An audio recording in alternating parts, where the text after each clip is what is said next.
In this video, we're going to talk about the wrist lag on your serve. So obviously, most of you have heard of the wrist lag on your forehand, but what is the wrist lag on the serve and do we actually need it? So if we're taking a look at a normal serve, we can see that every player gets through the trophy position and then starts swinging. Now, where does the wrist lag happen? The wrist lag happens when the racket gets to the bottom point down here. So that means that the racket stops. The wrist stops moving. The wrist doesn't move upwards for a split second, and that creates that lag effect that everybody sees when they look at the motion. Now, do we need this? And the answer is absolutely yes, because if we have wrist lag, we know that our kinetic chain works correctly, and we have that whipping effect that we're looking for on our serves, which means a lot of effortless power. Now, how do we create that wrist lag? Well, the good news is, if our kinetic chain is correct, as I just mentioned, we will have the wrist lag inherently. Now, if that's not the case yet, we have to work on making sure that our wrist creates more tension during our swing. That means we have to keep our racket down behind our back for a longer time to give our body the chance to rotate, create tension, and create that wrist lag that everybody is talking about.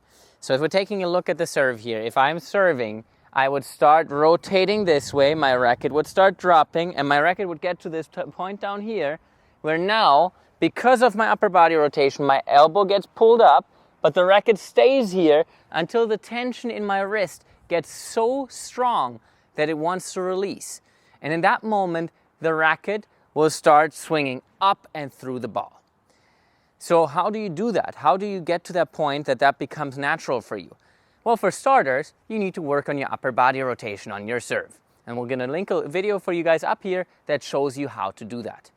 Now, the next point, once your upper body rotation becomes a bit easier for you, you have to make sure that your arm and your upper body rotation do not happen at the same time.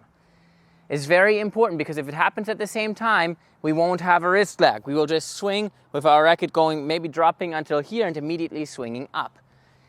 If we want the racket to drop all the way and create that wrist lag, we need to make sure that our upper body turn or rotation happens first before our racket moves.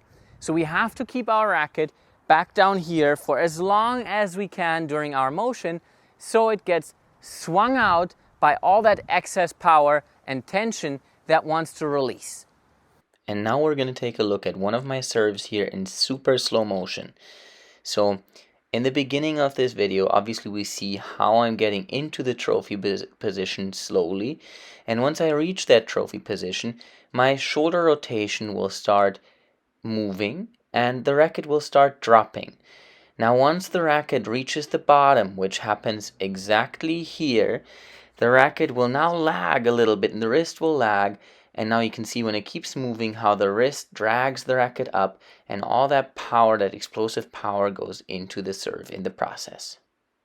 Now the good news is that because we're holding a racket, which is kind of like a resistance, a weight at the end of our kinetic chain, right in our wrist, in our hand, that weight will obviously keep our wrist lag from ending too soon if we do everything correctly, because it will hold our wrist back until the tension is so strong that it can even move this weight in our hand, which is the racket. In conclusion, make sure you drop your racket all the way behind your back and behind your arm, and you keep it there for as long as possible so you create more wrist lag and more effortless power in the process. Hope you enjoyed this video. Please like and subscribe, and we'll see you guys soon.